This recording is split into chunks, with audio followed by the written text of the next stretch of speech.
I think, as I mentioned, our numbers have been dropping off since the weather has headed toward headed towards spring. So this is recorded. It will be available on our wonderful YouTube channel that Hubie is going to become our most viral. I'm still not liking that word, but we'll work on that. So let me just say a few words about you, Hubie, if that's okay. Sure. Hubie is the husband of one, the father of four, and the grandfather of 11. And as you said, a many-generation Vermonter. He has researched and written a few history pieces primarily about Essex. This evolution of school districts came about as a result of his remodeling an old school, and he became interested in the school districts and how they formed. He tries not to use the word retire, although he did mention it here once, but rather considers himself as repurposed or redirected or almost anything but retired. So thank you, Hubie, for being here today and sharing this story that I'm very interested in learning about. So it's all up to you. Well, thanks for having me. I do enjoy sharing the things that I've learned in these history researches, and it's never ending. History is always it's never ending, and unfortunately, sometimes history becomes a snapshot in time, and our memories of history are of a particular event, like I say, a snapshot, and that's one of the things with this school business. So anyway, I will start the presentation here. We'll see how this works. How's that? You seeing that? Okay, we'll start from there. Anyway, all right, that's the title. And as I say, history is a snapshot in time, and many times when people talk about school districts in their town, they'll say, "Oh yeah, we got 14 school districts." Well, again, as I mentioned, that's a snapshot in time, and indeed, many towns did have 14 districts, and we'll talk about that a little bit. Here's just a quickie, little early history about Essex and how things kind of started. Of course, reviewing early history, French and Indian Wars going on back there in the middle 1700s, and then in 1763, with the first Treaty of Paris, that's when the old greatest land speculator of all New England, Benny Wentworth, went ahead and started chartering towns in New Hampshire and in Vermont. And in 1763, Essex was chartered along with almost every other town within Chittenden County. Heinsberg and Charlotte had been chartered the year before, and Richmond wasn't chartered until about 30 years later, when Richmond was made up of portions of the towns of Bolton, Jericho, and Williston, I believe. Anyway, 1771, you see Vermont population about 7,800. Then this thing called American Revolution came around, and they had the first Vermont Constitution. Carleton's raid during the Revolution, the British kept coming down from Canada and whacking away at the people in Vermont. Anyway, even though these towns were chartered in 1763, there wasn't a whole lot going on population-wise until later, because the Champlain Valley in particular there was a lot of turmoil going on. There were Indian raids and so on, the Sharon raid, the Royalton raid, and so on. Then we get to the second Treaty of Paris in 1783. That ended the Revolution, and that's when things started opening up. The first settlers came into Essex. The first town record entry that I found was made in 1786. First time schools started in Essex. There were some general notes saying, well, maybe about 1788. I never found anything that explicitly said that. In 1791, that's, of course, when Vermont joined the Union, and that's when the first census was taken. And at that time, the population of the town of Essex was 354.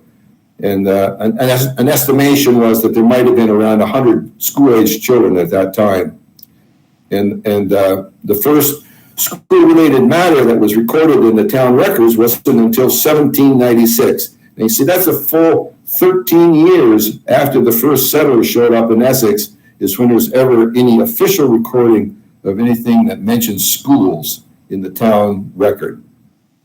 And that first mention was about establishing the first school district. And this is exactly the way it was recorded there. First voted that the northeast part of said town be set off into a school district, the same to extend from Westford South Line on the east side of Browns River, so-called, up said river to Alderbrook, so-called, and thence to the east line of said town. Well, there's some definition there, not absolutely exact, but anyway, gives us an opportunity to see where the first district was. Now, this map that I'm using here is a map that was drawn by John Johnson, who was a noted surveyor, architect, engineer, that he designed and built, was involved in building some buildings at UVM, built covered bridges, lived in Essex, lived in Burlington, did a lot of land surveying. Anyway, this map came out of UVM Special Collections. We're not exactly sure the date, but it's somewhere around 1805 or so. And anyway, we think this is maybe a draft of a map that we'll see later, where he was starting to provide more definition for all of the lots within the town. So I've used this map throughout this presentation to show the districts, and it's not so important that you need to see the clarity, it's to see the relativeness of the districts. Now, I get to orient you a little bit for Essex, right here. Can you see my pointer? Hello, people. Can you see my pointer? Yes, we can. Okay, good. That is Essex Center right there. Essex Junction is down here. Okay, this is the five corners of Essex Junction. This would be headed towards Jericho over this way. So this first school district was established up in the northeast corner of Essex. They established one school district in Essex, well, there were people living in other places, but they only established one school district. Now, by the way, the town of Essex is a typical Benning Wentworth charter. It's 6 miles square. So the boundaries, it provides approximately 36 square miles. These two dots represent a couple people at the same town meeting. These two folks, Gideon Curtis and William Ingraham, they wanted to be relinquished from the district. They did that in 1797. I never saw that term again. My impression is they just didn't want to have anything to do with the school district. Anyway, school guidance as far as the state of Vermont was concerned, the charter, first of all, the charter, the Benning Wentworth charter, most all of these charters that he issued were pretty much boilerplate, used a lot of the same language. And in that charter, they said there was one share for the benefit of a school in said town, and one share amounted to 330 acres. 1777, the Vermont Constitution said schools shall be established in each town by the legislature. 1782, that school law, that was really the first state school law per se, and that empowered, did not require, but empowered the towns to establish school districts. 1786, the legislature rethought their original position, and now they said the schools ought to be maintained in each town. Didn't say shall, they said ought. Getting a little wishy-washy, I guess that's politics. Anyway, in 1787, they now said the trustees of the towns can now appoint and remove schoolmasters.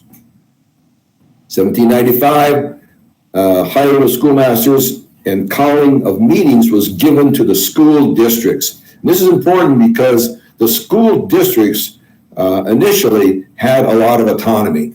So you can see where the legislature initially said they shall, and the legislature wanted to control schools. They kind of handed off the towns, and then ultimately they said, we're going to let each school district do their thing. And that's kind of what happened, to some extent.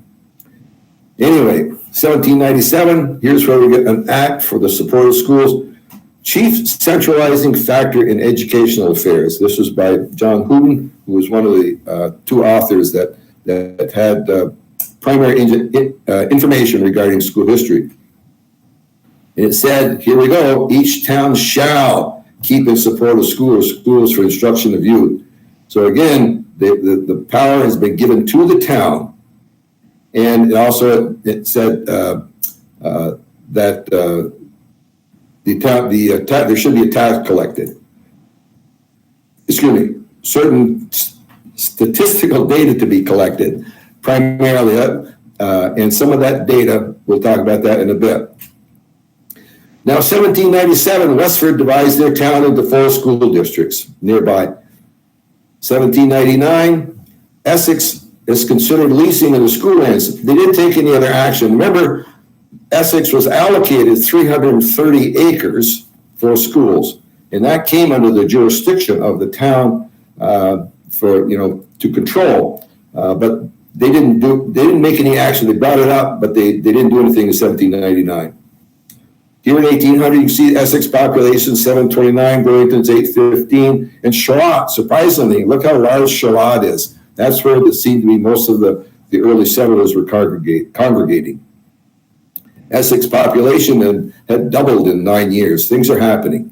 Finally, in 1801, Essex divides the whole town into 6 school districts.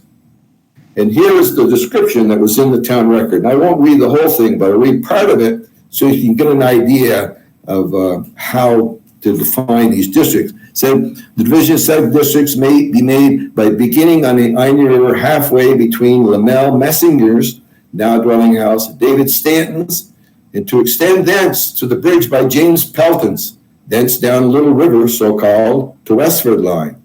All northeasterly of said line to the northerly line of said town to comprise 2 districts divided by a straight line running from said river to the north line of town, halfway between where Samuel Bradley and Billy Hatch now live, to be known by the name yada yada. Anyway, you can see, gosh, you needed to know where the heck the Nels Messenger lived. You needed to know where Sam Bradley lived and Billy Hatch in order to determine where these boundaries actually laid, where they laid. There were some geographic things like the Little River, the Westford line, and so on, but many times they were referring to individual property owners and names. That's where this Johnson map came in handy, because the Johnson map had names of people, and there was a subsequent map, which we'll talk about in a little bit, which also showed names of people. So early on, I could follow some of these lines fairly accurately. At that same meeting, they second voted. Now, again, this is at the town meeting. They made an amendment to the report where they wanted to add another district formed on the Onion River, beginning at said river, thence along the town line, yada, yada, and so on. Isaac Matthews, and so on. So they broke out another district. And thence, notice that they didn't name the district here, but it did end up receiving a name as the Onion River District because it was next to the Onion River, and that's what it came to be known as. So now here is the map, the school districts of 1801. The dotted lines now represent the boundary adjustments that were made in 1801. And down here is the Onion River District that was kind of split out as the second part of that meeting. We're not seeing the map, Hubie. You're not seeing the maps. Now, I'm seeing the map. The screen I have up, it says school districts of 1801, and there's a map right beside it. I can see it. What the heck? Why are we being left out? Did we not vote for school districts? You can Carl, actually, can you see it? a map? Oh, We're Well, stuck. I can see it. it's all me. Okay, Carl can see it. thank you. Go ahead, Hubie. Don't. Okay. So now you see the town has been broken up into now 6 school districts. Each of the school districts received these were named at the town meeting. The trustee for each school district was named at the town meeting, and these were the people familiar with Essex history. Many of these names are very familiar. Abel Castle, Nathaniel Blood. A lot of these people's names show up very frequently in town history.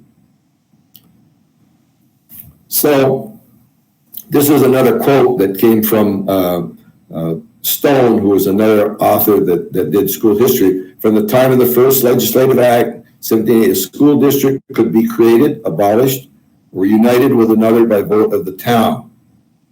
So all of these district adjustments occurred at town meetings. So also a town had power to set a citizen of one district into another.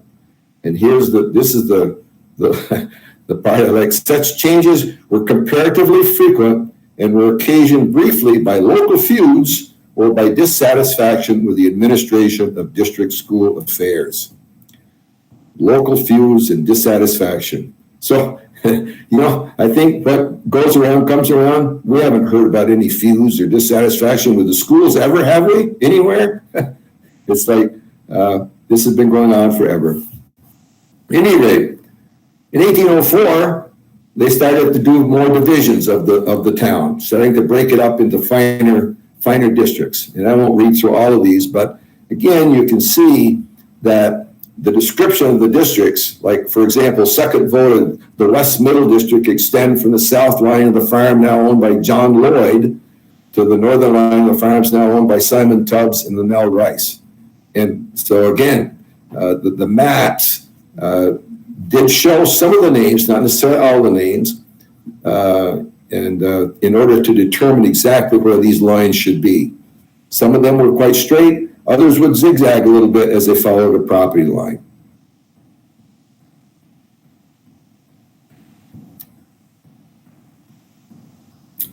This in 1804. This is one of one of the findings, I guess, of this process. As a matter of fact, one of the things that probably took the most time was that I found in the town record the reporting. Each of the school districts would report on an annual basis how many scholars there were in each school district. And they're listed, the trustees' name were established in the town meeting. The district clerks were voted in by the individual districts, and the district clerk would actually report the number of scholars that were educated that particular year. This undoubtedly had to do with funding. There was never a lot of clarification about how the funding occurred. I got a couple of clips of that, but you'll see. At any rate, as a part of this research, one of the things, I'm going to hold up this, can you see this booklet I'm holding here? And this is the footnotes, and this shows the school district counts and trustees. So this booklet has the listing of the scholars for each of the school districts through these years that I did this study.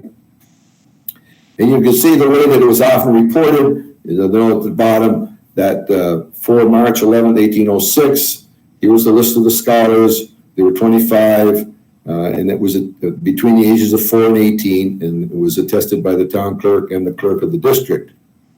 So in 1806, there were a total of 320 students.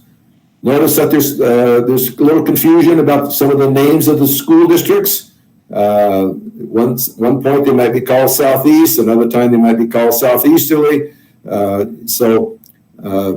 There continued to be slight confusion about exactly what a school district was named, and probably a little confusion about exactly where the boundaries were for a particular district.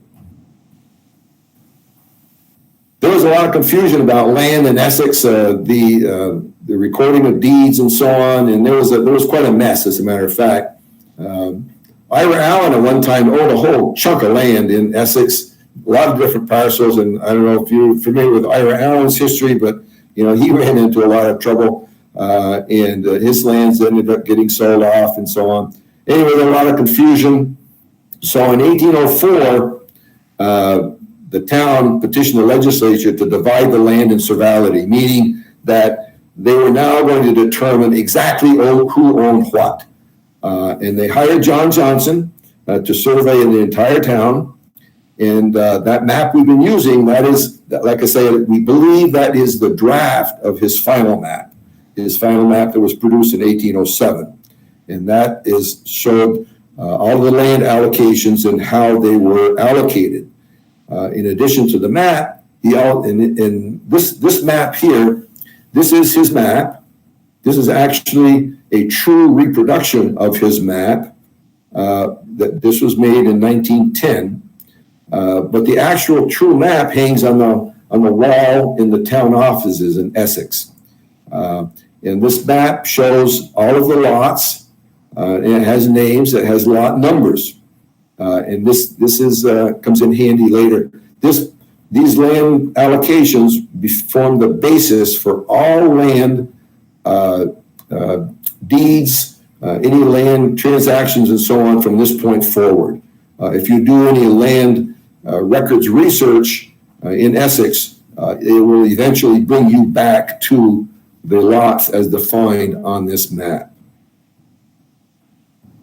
This is an example of a page out of what's called the proprietor's record of how he actually broke this down for each of the proprietors. Now, the proprietors, Benny Wentworth was a land speculator, and he drew up these charters describing these lands like Essex, and he sent his agents off into southern New Hampshire, southern New England, and into New York, and he sold these shares to proprietors for these various towns. And in Essex, there were a list of proprietors, and as it were, practically none. I'm not sure that any of the original proprietors ever landed or lived in Essex. But as a part of the dividing the lands back up, Johnson felt apparently that he needed to satisfy all of the proprietors and then define beyond each of the proprietors who actually did indeed own those shares that the individual proprietors had initially been allocated in Johnson's opinion. Anyway, that's a lot of words, but this page, you can see at the top here, this is Andrew Wiggins. He was one of the original proprietors. So it shows how the different lots were made up to make up the 330 acres to make one share for Andrew Wiggins. Then here's Joseph Wright. Here's another proprietor. There are many pages listing all of these proprietors, breaking it out. Also, old Benny Wentworth, he also made sure that he got 500 acres. Every one of these towns, he carved out 500 acres for himself. So he had to take care of that allocation. Also, there was the Incorporated Society. This was to promote the Protestant religion throughout the world. They got 330 acres. The Glebe for the Church of England, they got 330 acres. The first settled minister in town got 330 acres. And last but not least, the town school got 330 acres. This is a blow-up of that breakdown. And this, on the left, this is the page number within that proprietor's record where the description is. And it says it's what part of the lot. So this is the whole of lot number 12 is for the Town of Essex schools, 100 acres. For the whole of lot 69, Town of Essex, 120.5, etc. For the very bottom one here, the southeast part of lot 195 for the Town of Essex, or 12.5 acres, total 330 acres. These black squares show those lots that were allocated for the schools. So what it amounted to is that it appears anyway that there was no initial indication that these lots were ever intended to be schools, but when Johnson did his final calculations, said, I suspect some of these, like particularly this lot up here in the northeast and this one over here, these were out in the pucker brush, okay? And so these were leftover pieces, and he used these to make up the 330 acres.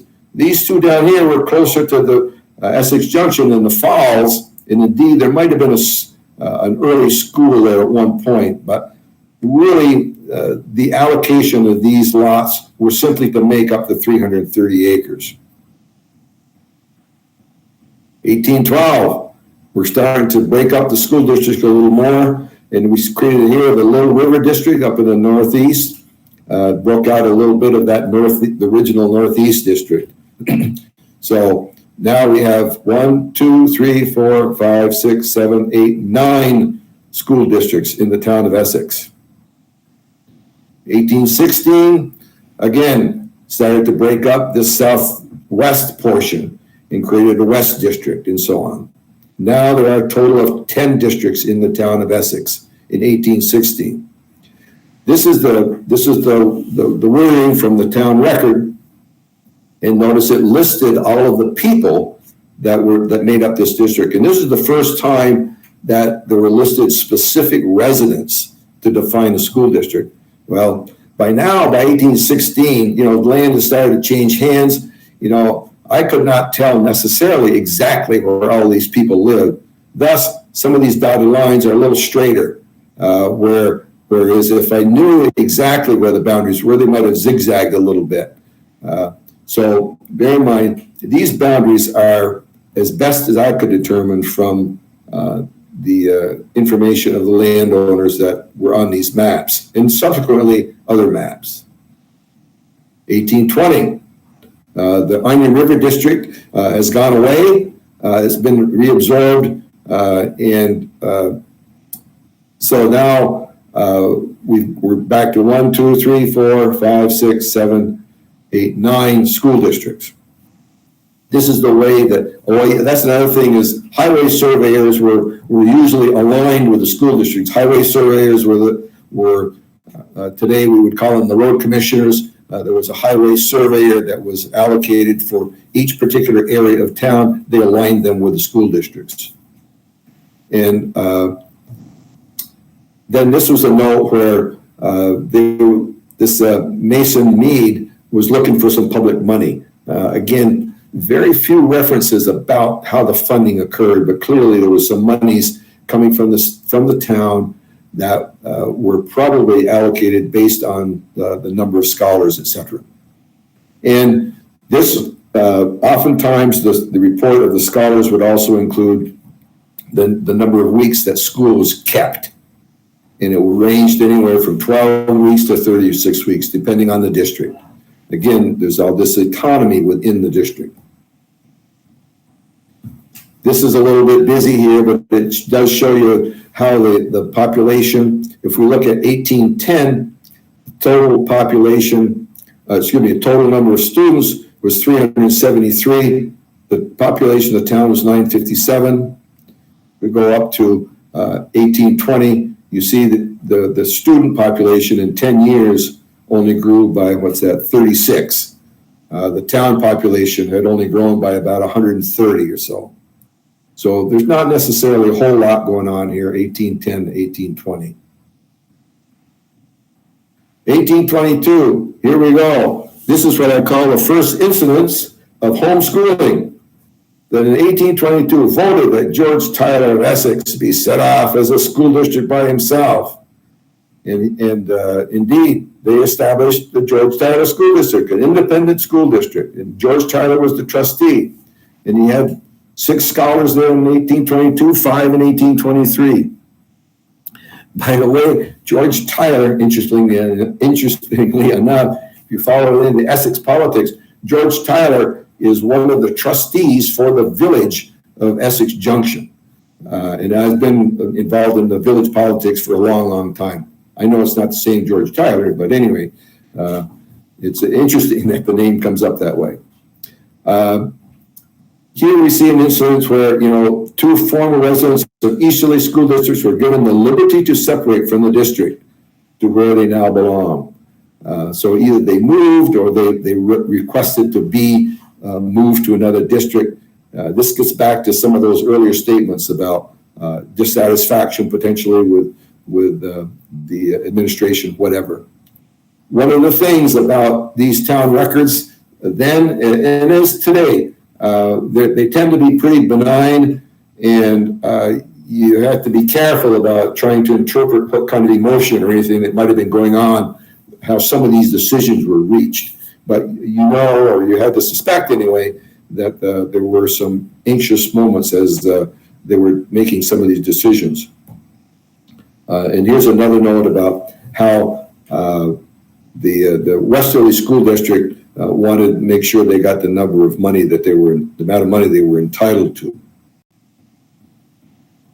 1824, here's another little anomaly, I say anomaly, that they voted to, 24th means that was the 24th vote of the town meeting, to set out 8 families in Northeast District, and so on and so on, by the name of Shacksboro District.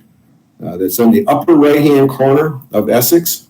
As a matter of fact, this portion of Essex, it's like one of those you can't get there from here. The only way to get there is through Jericho. As a matter of fact, if any of you are familiar with Little Fenway, where they have the little baseball park that's a miniature Fenway Park, where they had some of these benefits, Travis Roy tournament and so on, that's up in this area. Anyway, Shacksboro District, this is the first time I ever saw the word Shacksboro. Never seen it again in relation to that area, only for this school district for the few years that it existed.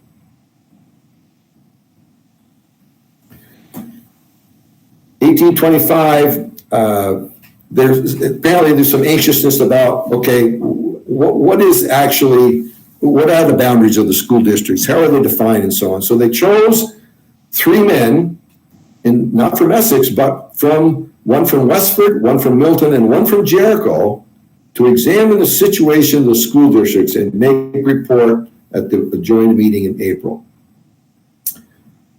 So a month later, they voted not to accept the doings of the committee, and they also agreed to not pay the committee. So apparently there was some dissatisfaction amongst the report. Anyway, in March of 1825, this was, see the sequence here. This is like after the April 1825 meeting, squeezed in between some entries there was a note that George Stiles, Sam Page, and Caleb agreed to pay the expenses of said committee for the services. And I say squeezed in because these town records, the script, I don't know if you recall, if you remember, I'll just scoot back here. You know, the handwriting was really quite exquisite and very neat. And my suspicion is that they might have had someone that was really good penmanship that actually did a lot of the recording and so on. So for this particular entry we were looking at, where it says this was squeezed in, the actual ink in the town record was a different kind of ink. The handwriting was slightly different, and this was clearly written in after the original entry for March 25th.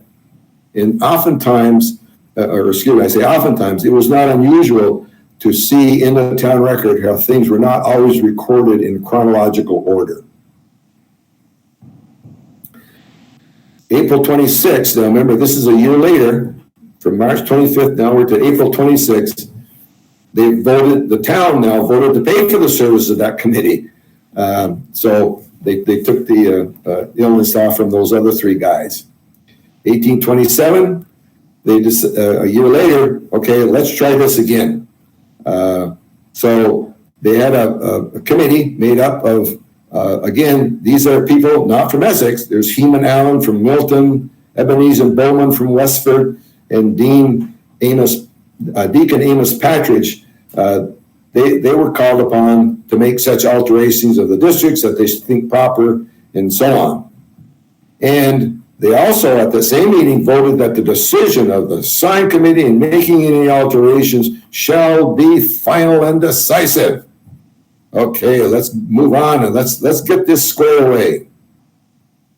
April 27th, they first voted to reconsider the vote from the March meeting that gave the decision final and conclusive power.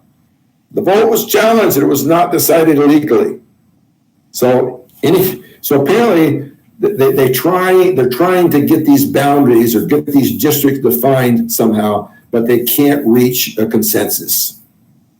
So it seems that the actual configurations of districts, however they might be viewed by the general populace, it's not completely resolved.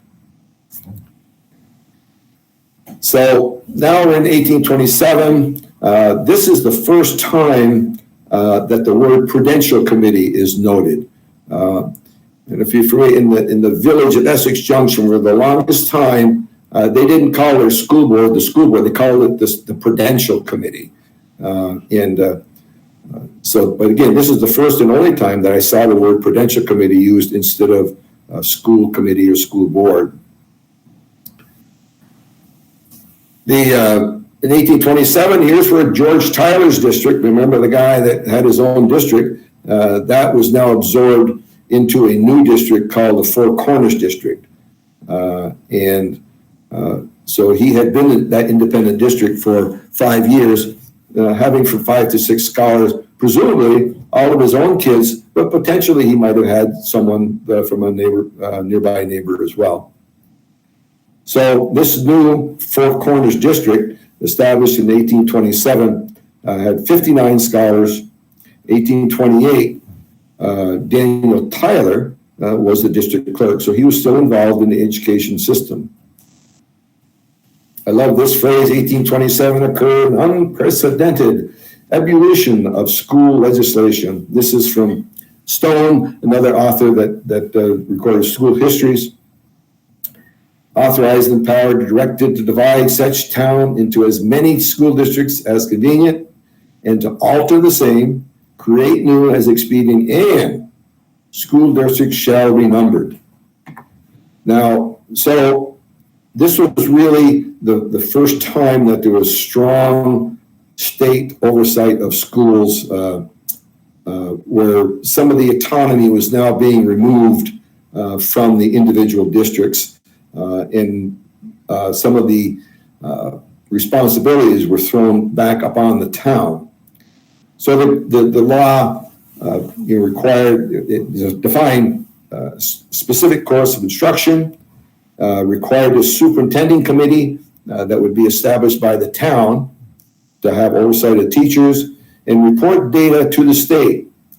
The number of districts, teachers and scholars, amount of time the school was kept, and so on. So the first superintendent committee established in 1828, here's again some common names that you see in the town histories: B.B. Butler, Roswell Butler,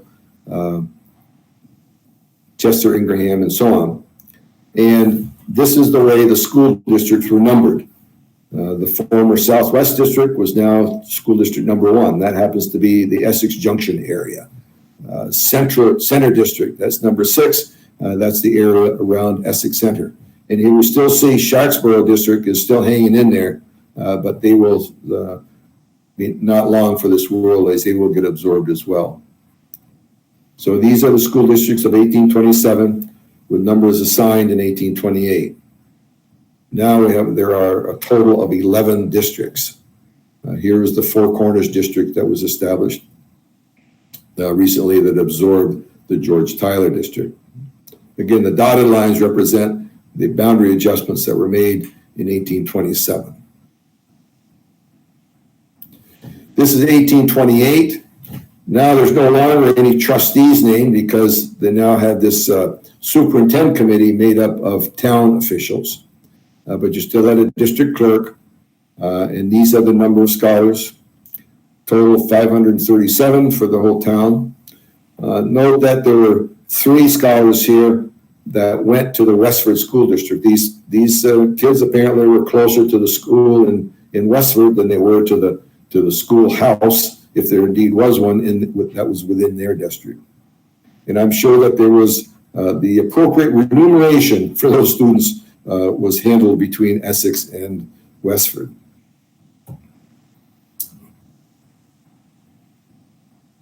This is an example of a transcription of the way scholars were reported. And so here is the name of the parent, if you will, and the number of students. J.B. Weed, 2. Noah Tyler, 1, etc. So for district number 8, these were all of the kids and their parents' names.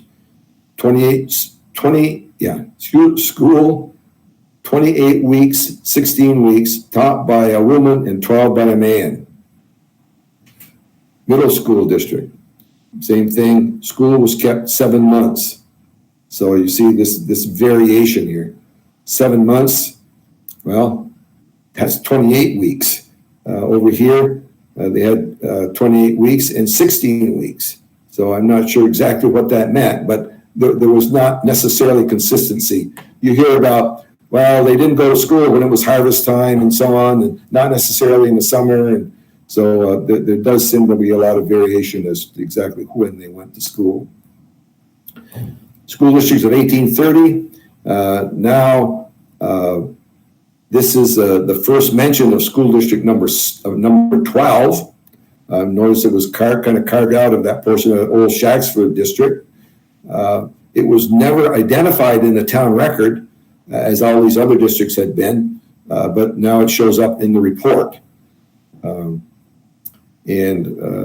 We also noted that districts 5, 6, and 12 had organizational meetings, and those meetings had been attended by one of the town selectmen. So the selectmen are now starting to be, as again, the superintendent committee being a part of the educational process. Again, as I noted, that I could never find where any school funding was expressly depicted in the town record. There were a couple votes that certainly insinuated that, where it said in 1830 there were 2 votes, voted to raise 5 cents on the dollar on the grand list, and then secondly voted to raise 1 cent on the dollar on the grand list. Didn't say specifically for school funding, but it appears that the second vote was for school funding, because indeed the Legislative Act of 1810 had said it shall be the duty of the selectmen to assess a tax of 1 cent on the dollar of the purpose for schooling. Schoolhouses, early histories, there was some mention in early histories about, there was a log cabin that was used and there was a place that was repurposed for a school. Not a lot of details. One of the early histories written in 1883 1883 by L.C. Butler had a note that says, if tradition informs us correctly, otherwise verbal comments that, well, there was school kept here or something, not a lot of details, particularly not much in the town record. The first time that I ever saw the word schoolhouse mentioned in the town record was in 1830, where they mentioned that they were going to have a meeting at the schoolhouse near Dr. Truman Powell's. Again, the individual districts had their autonomy. They controlled the buildings. Mary O'Neill, in 2001, had written a paper for one of the courses that she was taking at UVM, where she talked about the schoolhouses in the town of Essex. And her primary focus was on the chronology of schoolhouses after 1830.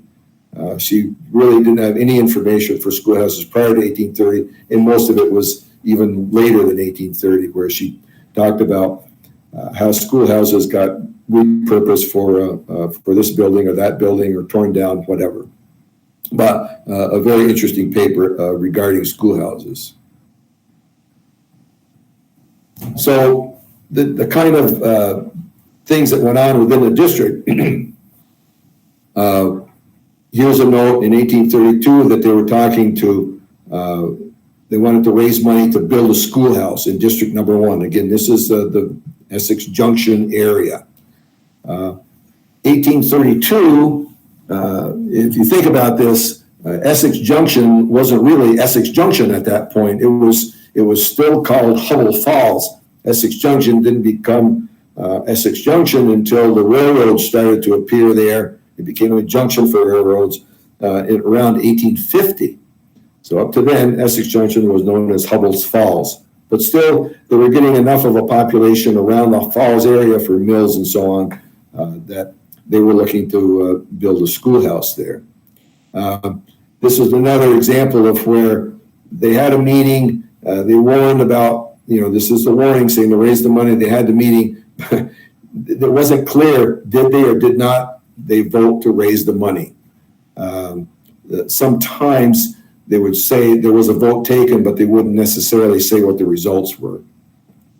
There's another example where both of these entries were squeezed in between the 1834 entries. So it's like this was something that, we should record this in the town record after the fact. So again, there was business going on within each school district, but it was not always entered in the town record. There were undoubtedly other records, either individual district records or, but not in the town record. There were different, again, these things that showed up in the town record.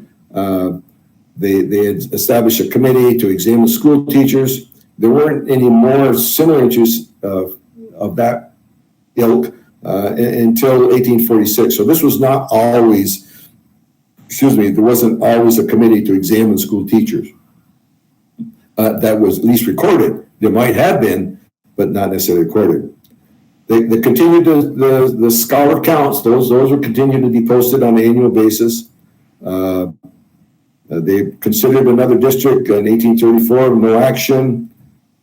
This was often something that popped up, Seth Heman prior to district number 9. Well, Seth Heman, this was saying, okay, this particular student, they wanted to move him to another district for one reason or another. And here in 1837 is when, there was another division of the school district number 8. And here we have this new division for the school districts of 1837. Now we've got school district over here on the right-hand side, school district number 13.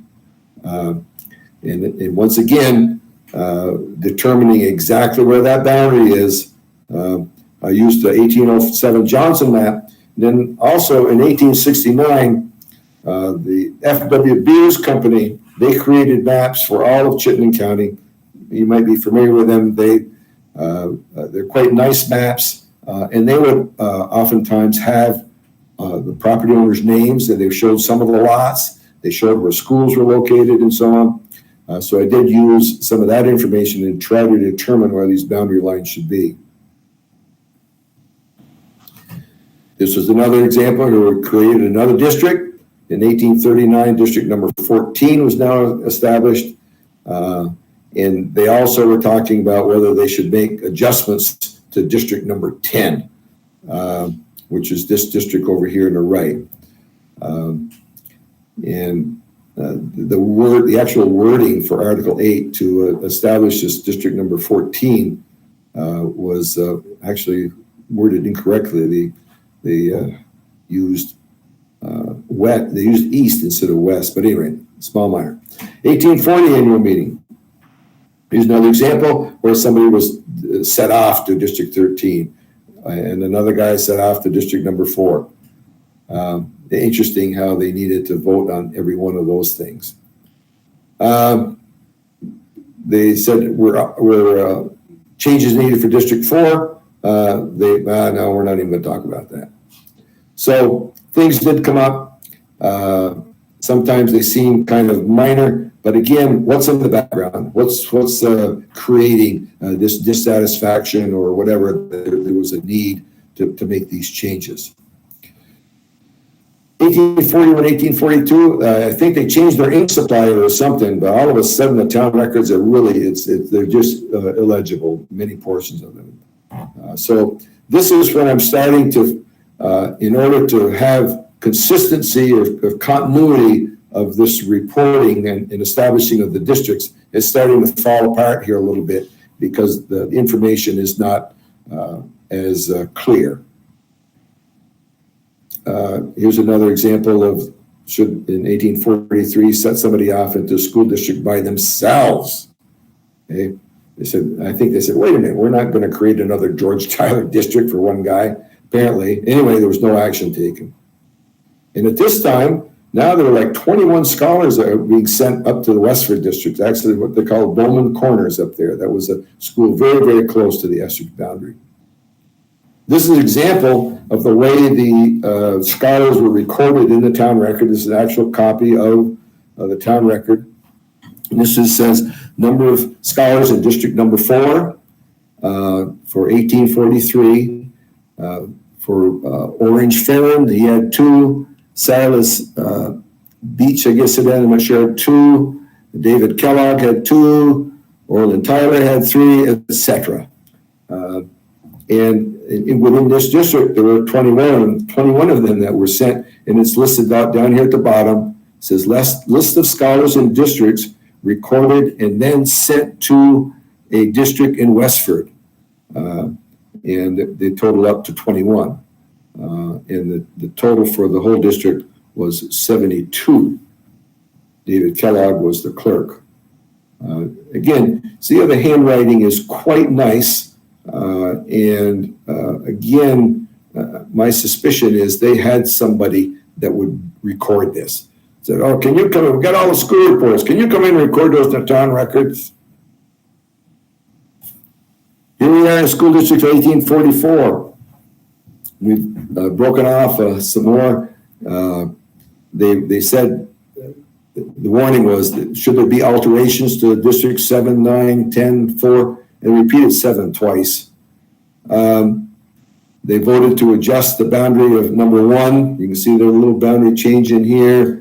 But they described it, they said set the road from the center of the big hollow to the center of the little hollow to set off to district number 1 and set Farron Hills to district number 14. Well, I don't know where Big Hollow or Little Hollow is, or Farron Hills.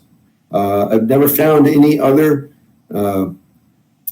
record, any other historical notations that note Big Hollow or Little Hollow to define exactly where those are.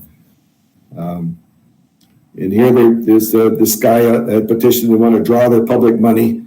There was some confusion apparently about the proper funding.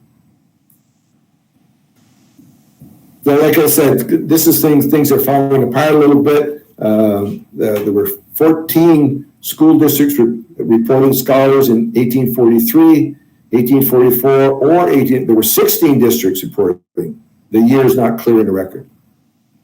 In 1844, highway surveyors were aligned with 17 districts. So here we go again, 1844, so let's get this straightened out. So they decided to try to appoint a committee to determine the boundaries of where these school districts actually were. And they were also said, okay, to straighten out this highway surveyor business also. So in 1845, there were also some notes to explicitly set certain lots to certain districts. Again, just kind of tweaking up the size of these districts. And they also, see if the town will accept the report of the committee to determine the bounds of the several school districts. There was no action that was noted on this article. And another example of how they had an article, they did something. They either passed over it, they tabled it, they voted yes or no, but this one, there was just no indication of what they decided. So in 1846, there were districts 1 through 14 and district 16, no district 15, that reported scholars. And so how many districts are there? It becomes very confusing. In the Essex Community Historical Society, we found a document that it's noted. It says, we, the undersigned, having appointed at a town meeting legally warned, yada, yada, and so on, that we just barely read about in 1845 to determine the bounds or outlines of several school districts, and report as follows. There were 16 pages in this document defining the boundaries for each school district, for 16 districts. In this report, they used actual lot numbers, rivers, roads, town lines, and once in a while, the property owner, but other geographic things in order to define the boundaries. So it was relatively easy to determine the boundaries as they defined them in this report. The last page, there were two people had signed it, and there was this page for one more person that had not signed it. And so in 1845 auditor's report, they paid the services of the committee that were determining these school districts. And they listed the three people that made up that committee. Here is one of the pages from that committee report. And this is for school district number 1. Beginning at the westerly corner of lands owned by E.J. Stanton on the north bank of Onion River, so called, thence on the westerly lines of and so as to include said Stanton's land and lands owned by Samuel Dinsmore, H.P. Hickok, and Alonzo Stevens to the northerly line of lot number 76, thence on the northerly line of said lot, so as to include the same south 54 degrees east to the westerly line of lots 170, et cetera, et cetera. So every district had this explicit and quite definitive definition of its boundaries. And here they are. So this is confusing, but it shows, it probably expresses the kind of confusion that existed within the community. What's going on here, the black solid lines are the district boundaries as I had determined them based over the years, based on those town records. The dotted lines represent the boundaries as determined by that committee that was appointed, the very definitive boundaries. So you can see that there are a few cases here, like number 14 down here in the lower center, that pretty much conforms to what I had figured out. And there are others. Number 11, that seems to conform very much. Number 12 and so on. And others, number 8 was what number 13 is what the committee described. I had called it number 8. Anyway, the boundaries are relatively the same, but you can see there were some significant differences. Now, this shows a total of 15 districts. And this is a quote from a lady that reported in the Westford Town Report. It says, in practice, boundaries had a way of getting eroded for convenience sake. And I think indeed this might have happened. Said, well, I'm going to send Johnny over to this because they got a better instructor. Who knows? Or it's a little shorter walk for him. Now, interestingly, and I think I have a note about that 14 school districts seem to be about right, because for a 36 square mile town, that seemed to make the district small enough so that they were within reasonable walking distance for everyone. 1846 is the first time we see teacher assessments, then it's off and on. The school reports are less frequent. Are they not now required? Are they reported elsewhere? Again, like things are, the wheels are falling off as far as consistency here. There was some more administrative information talking about teacher salaries, whether they're male or female. And of course, the males always got paid more than the females. That's the way it was, unfortunately. The often board was included with the teacher's pay, incident, and so on. In 1848-9, there were no scholar reports for districts 10, 12, 14, and 15, with school not kept. District 14 reported 31 scholars in 1846. So, again, there's inconsistency in this reporting in the town record. one of this was kind of an interesting situation in 1850, and I won't go through every last bit of this, but what happened is in March of 1850, some people decided they wanted to establish, break off a portion and establish their own school district. There was, in April, there were in the town report, should the town make alterations, there wasn't any action taken. The meeting to reorganize school district number 17 in April of 1850, that meeting was held at that school district, April 13th, 1850, and now here's where we get a petition to actually try to make this new school district be established. So note the dates, April 1850, April 27th, 1850. Then we've got another meeting. Some people are protesting, saying, wait a minute, we don't like this, we want to go back to the school district we were in. Anyway, after all of that, what the summary of this is, District 17 was created by splitting off a portion of District 9.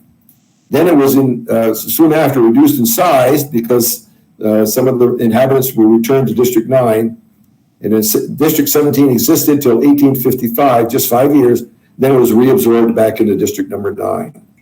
So in 1850, there were a total of 17 districts, and that is the most districts that was ever established. 1851, for District 17, there were no scholars reported.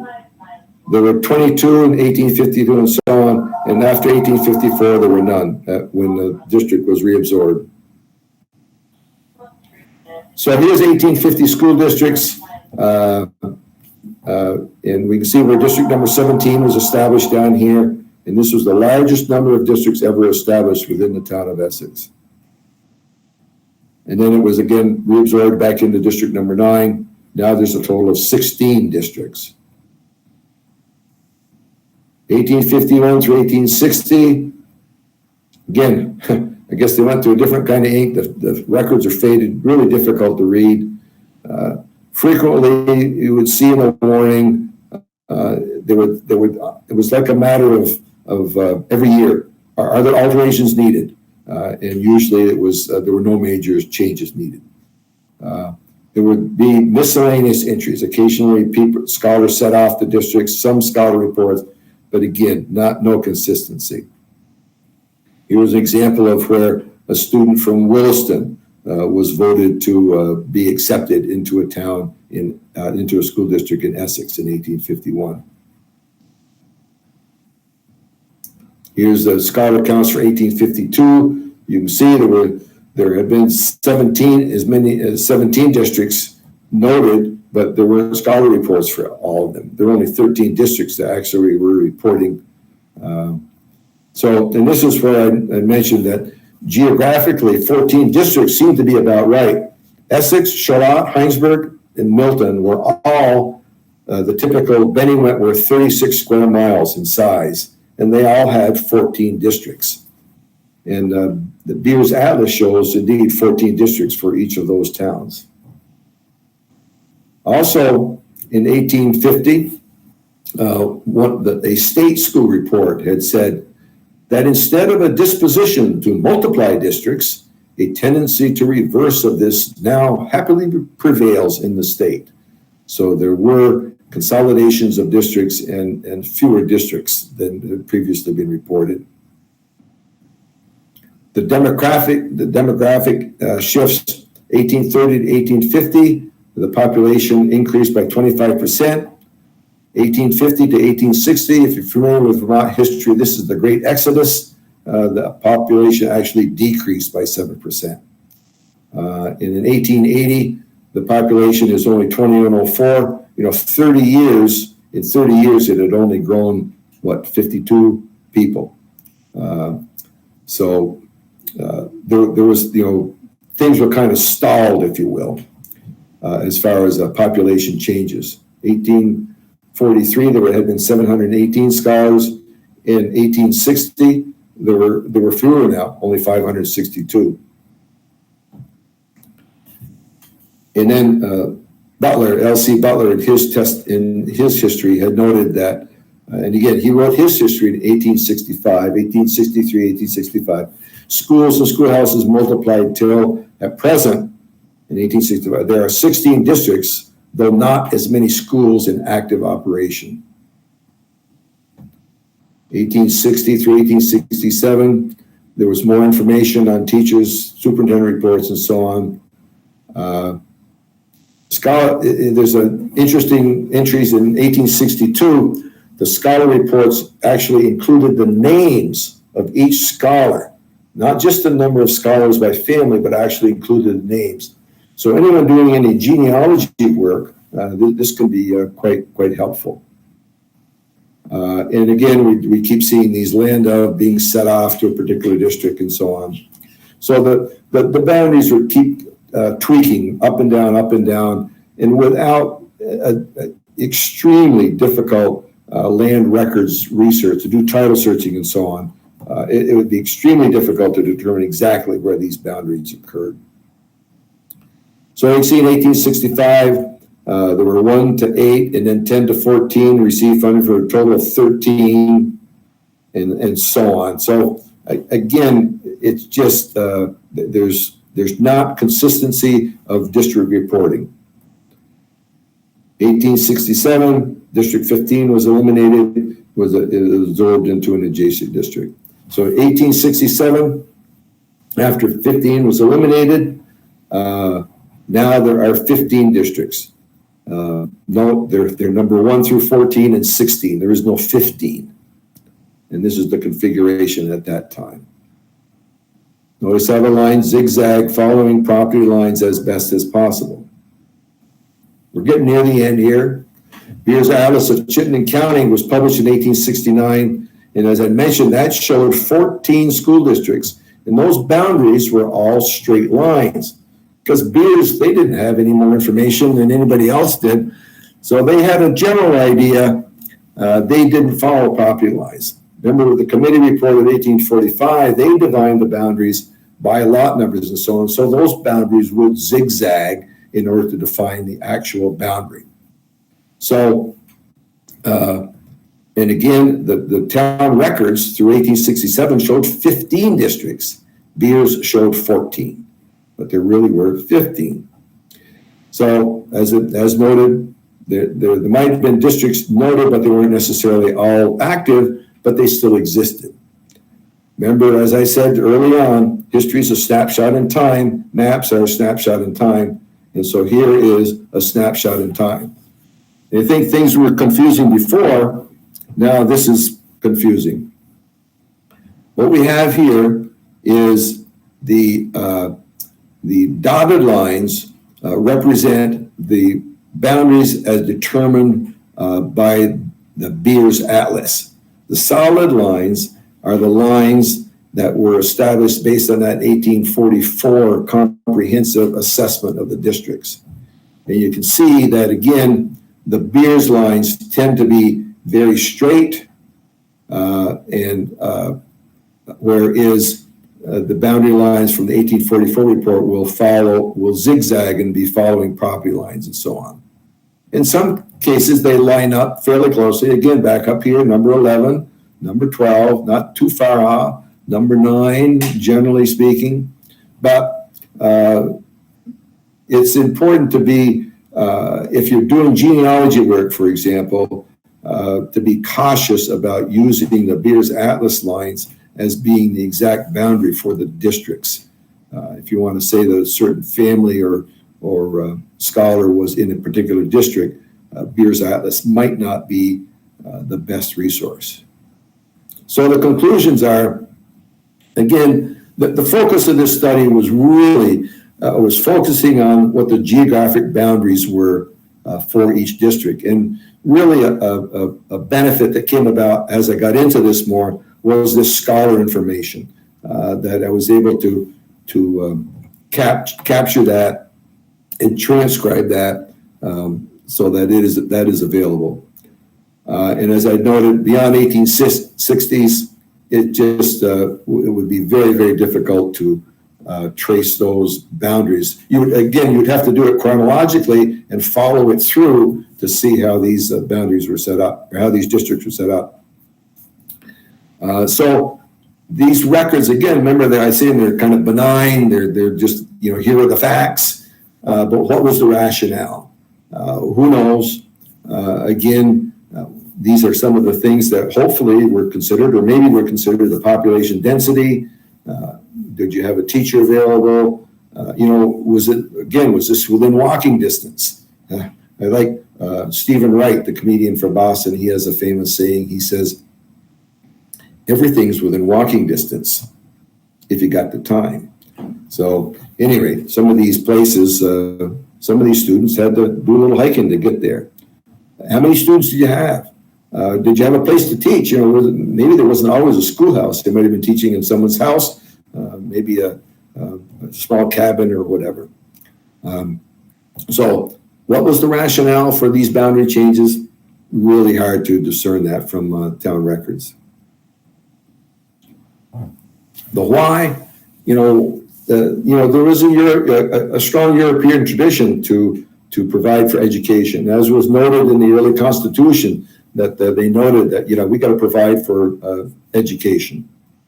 So the school districts, the individual school districts, as there's more and more centralization, the last small school in Essex closed in 1957. Excuse me, that's a Griffin School. If you're familiar with the Cirque Highway in Essex, as you come off the Cirque Highway down to Route 2A and you turn left to head towards Lowe's, there's a little schoolhouse right on the right there. It's fairly discernible. That was the Griffin School. So what happened to districts between the 1860s and 1950s? That would be another whole research. So anyway, history repeats itself, I say, because in 1796, you remember there was one school district in Essex. And now in 2020, there happens to be one school district in Essex and Westford. After all of that machination of school districts, we went from one to many, and as many as 17, and now we're back to one. So that is it. Do you have questions?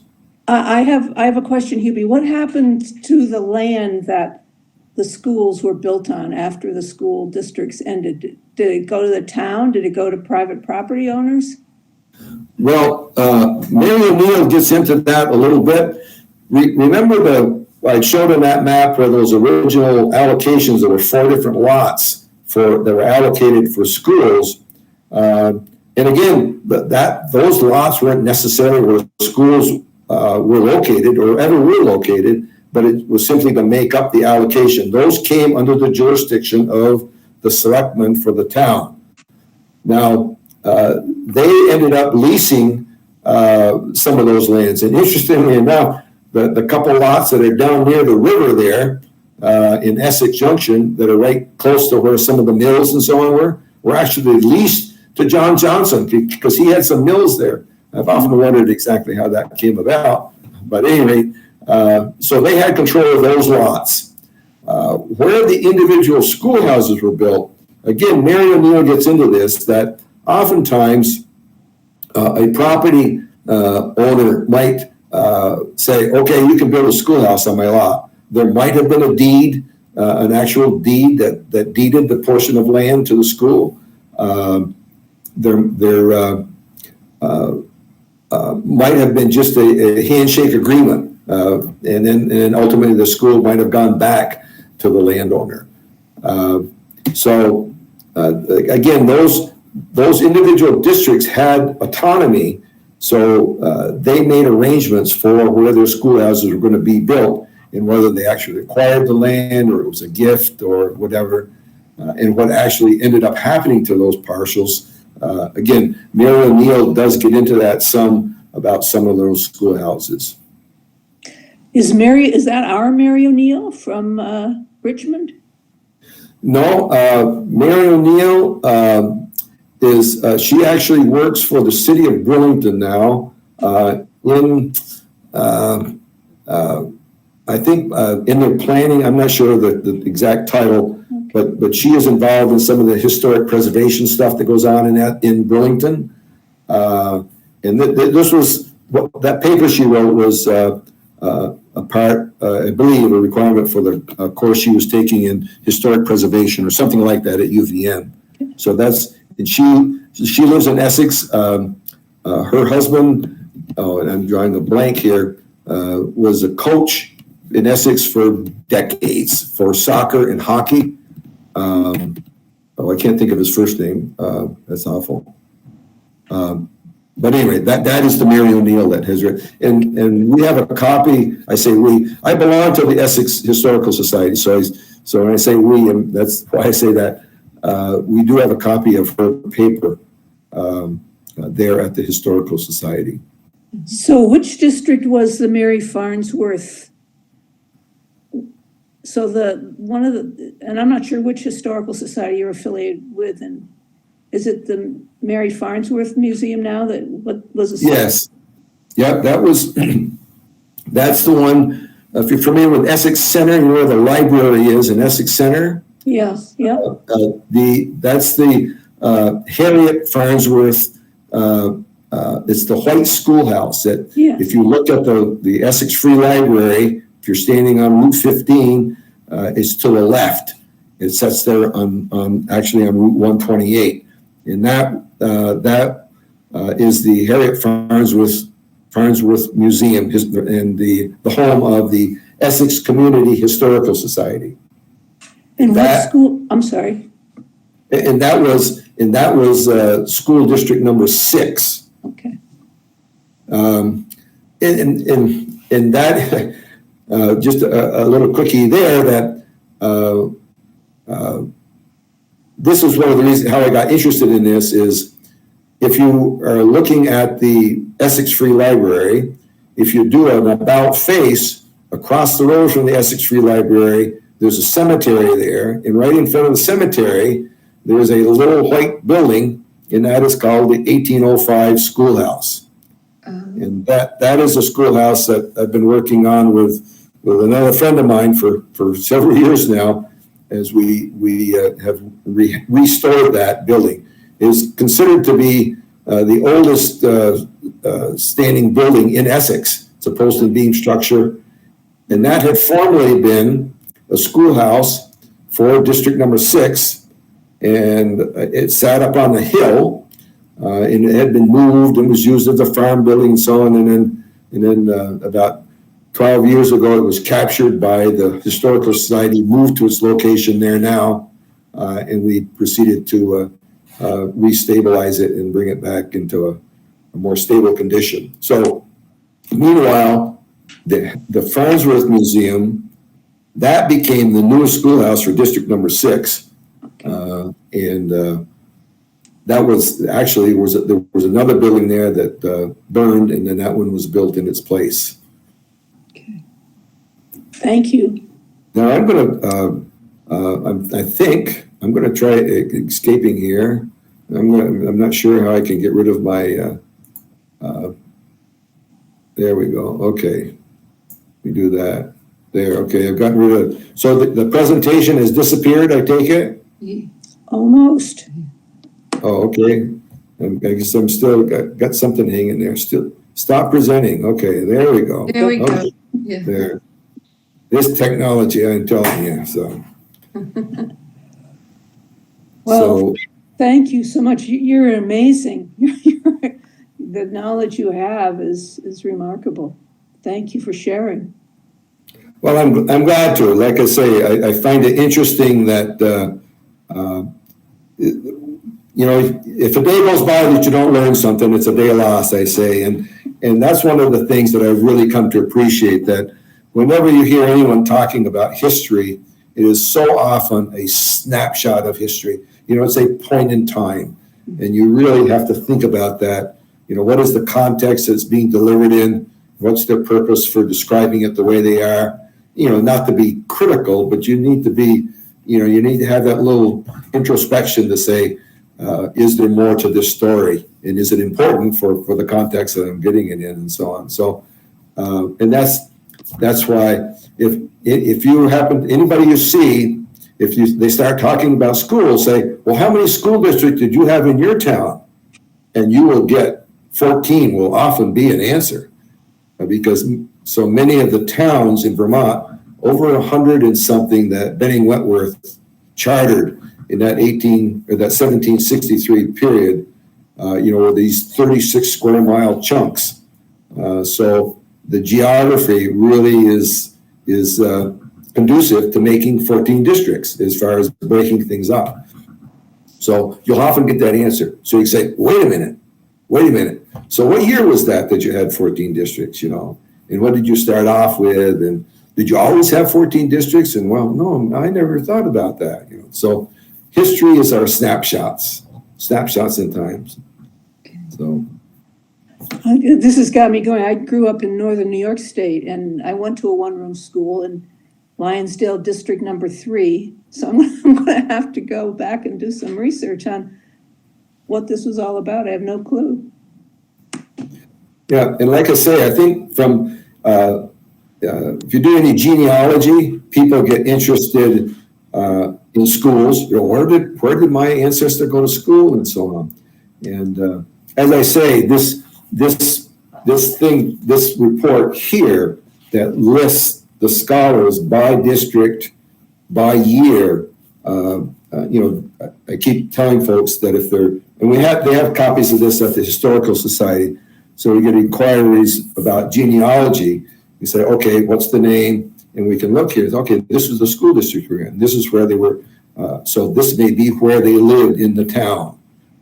They may not know exactly. Yeah. So it's valuable in that sense too.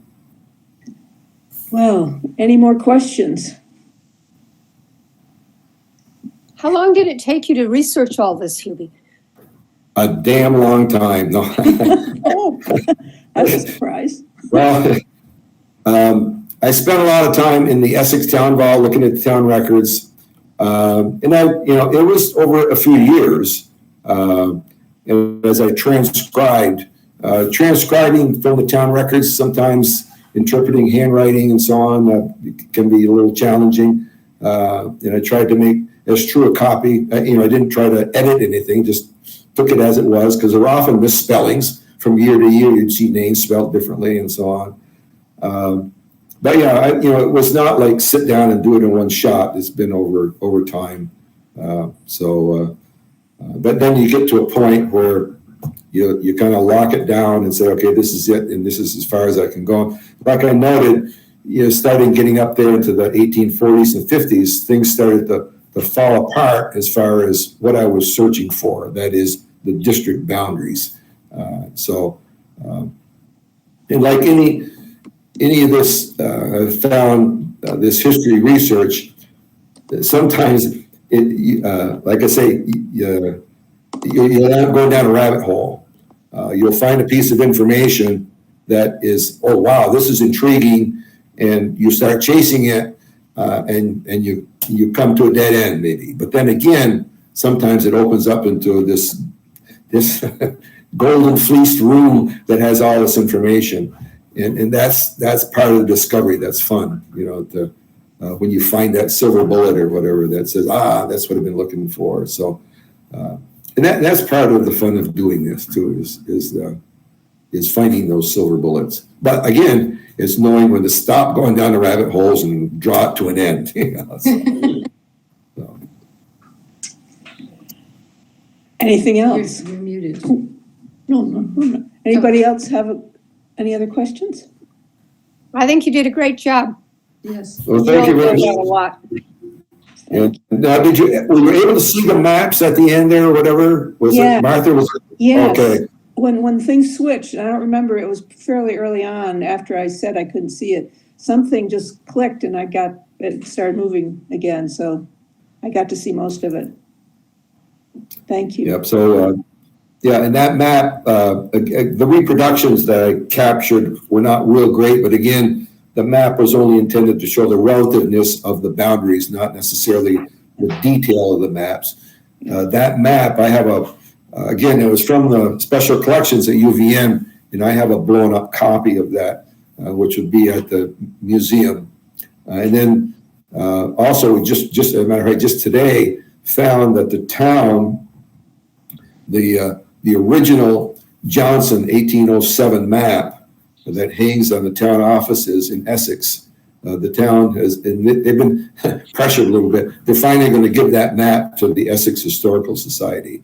And so they will, and so that will be displayed. And that's quite a large map. So there's a lot of detail on it with the names of property owners and lot numbers. And now the Historical Society will make sure that it's properly preserved and so on. So, and that will be at the Historical Society. I have a question that's not necessarily directed to your presentation today, but I caught a name as it went through in your slides. Martin Bates. Does that Martin Bates. Does not ring a bell. It might have been one of the listed of either a scholar or maybe one of the trustees or one of the clerks of the districts, but that doesn't. There was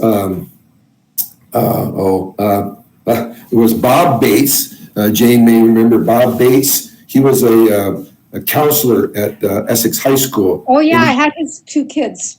Yes, and he just recently died here just a few months ago. Within the last 6 months even, Bob died.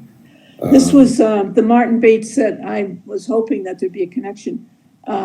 Here in Richmond, there's the Bates Farm, which if you go out toward Huntington on the Huntington-Richmond Road, it's now Bird's Eye, whatever construction company, but the farm there was started by a Martin Bates. And that's the old Sumner Fire barn, or didn't that used to be owned by Sumner Fire? No, this is out further, out almost to the Maltrup farm. I'm not, you won't mean anything necessarily unless you've been out Route 2, but. Oh, okay. Not Route 2. I mean, not Route 2, Huntington-Richmond Road. Huntington Road, oh, okay. Yeah. Yeah, the old, where the, what is it, the brewery is there now. Yeah. That Stone was, I think Sumner Fire had a store there. And also, when I was a kid, that was what, I used to go to, that was a commission sales. They sold cows there. Farmers would bring cattle in, and it was an auction house and so on. So he had a farm equipment shop there. yes, yeah, and Sumner Fire. The auction. Yeah. It's far. Okay, well, thank you very much. Well, I hope you, again, a day goes by without learning something, it's a day lost, so. See you around, Hubie, I hope. Thank you. You're entirely welcome. You're entirely welcome. Thanks for having me. Bye-bye. Yep. Bye now.